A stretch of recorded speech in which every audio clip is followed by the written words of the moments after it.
Everyone says decluttering will change your life, but if you have ADHD, no one tells you the whole truth. You try the Pinterest perfect way and it feels impossible, but the reality is decluttering with ADHD does not look like that, and that's why most people fail. I'm gonna tell you what no one else is talking about.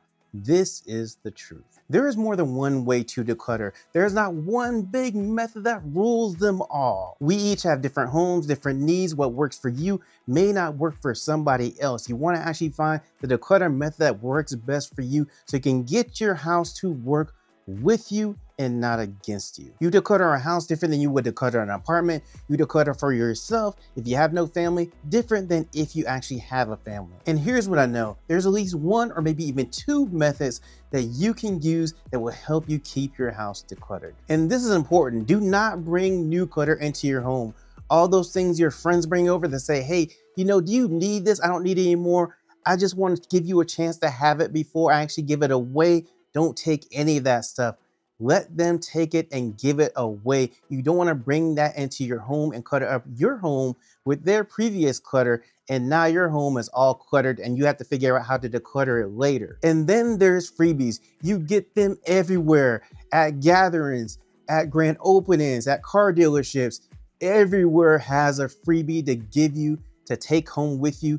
All these freebies become clutter in your home and then you have to end up throwing them out anyway.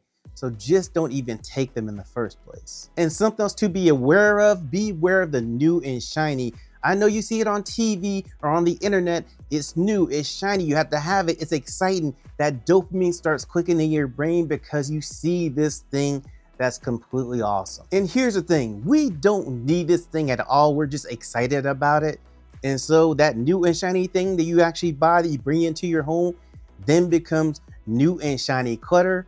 And I don't need any shiny clutter in my home. And I've bought so many new and shiny things that are clutter in my home right now that I did not need, that I want to get rid of. And so instead of going ahead and just buying it when I first see it, what I do now is I take 24 hours. And if after that 24 hours, I still want to buy that thing, then I go ahead and buy it. But if I don't need it and are not excited about it anymore, then that just gives me a chance to think and stop before I actually make the purchase. If you're enjoying the content, subscribe so you don't miss any videos. And I also learned that broken is good.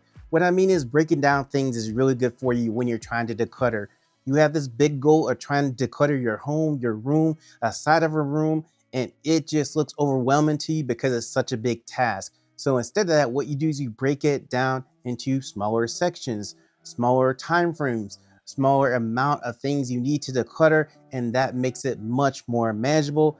And boy, the overwhelm just kind of goes away when you can break it down into something that you know is attainable for you. And here's the thing, you're going to actually reach more goals easier and faster because you're going to have many goals instead of this huge big goal.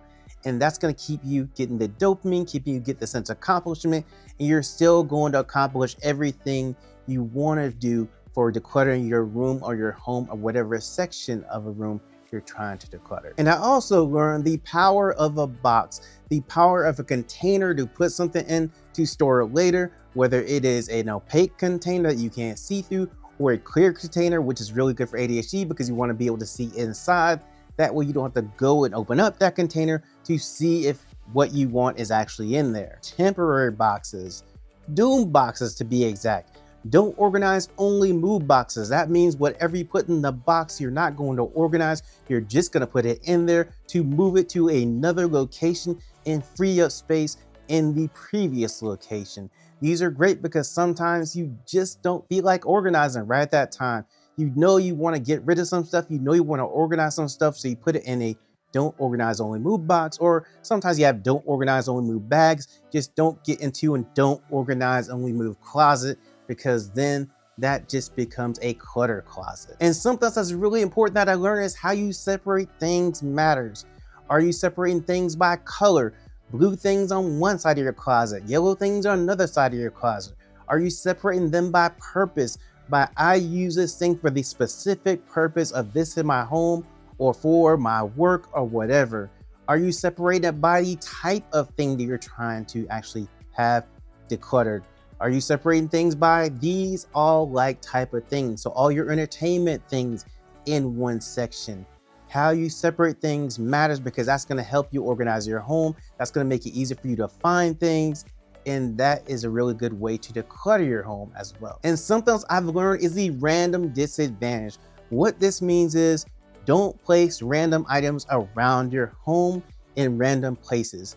All this does is, one, gives you places to hide things behind so you lose them, or if you need the item that you actually placed somewhere in your home, you lose that item because you don't remember where you placed it because it's in some random place in your home, which is going to be hard to find. And here's the thing that happens. When I place random things around my home in random places, at some point I see them so many times throughout the day or throughout the week, they just become like extra pieces of furniture because I just never go and put them in a right place for them. And so here is a solution. Make sure that everything in your home has a place.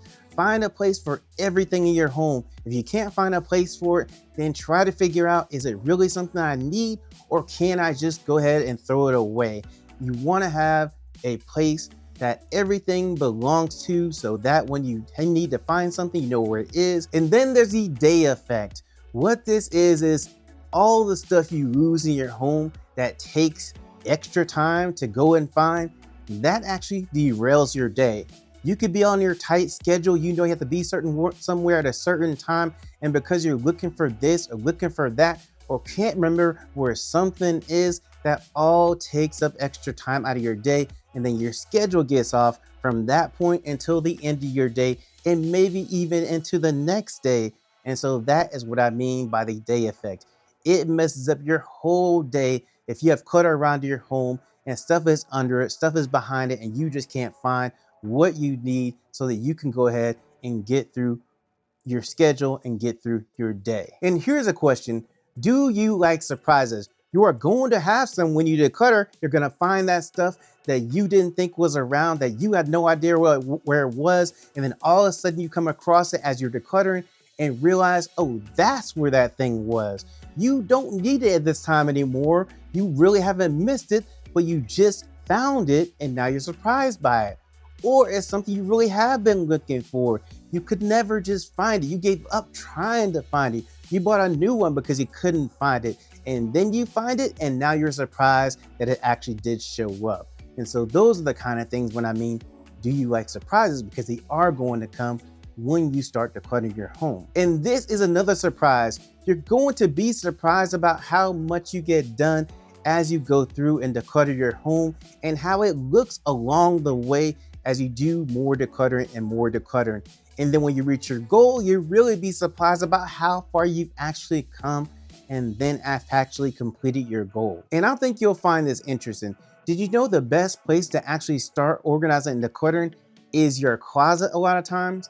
And I didn't know this, and the thing about it is I had no idea where to start at all when organizing my closet. And so I have a video that goes over the things that I learned that I wish I knew sooner about organizing my closet with ADHD. You want to watch that video next.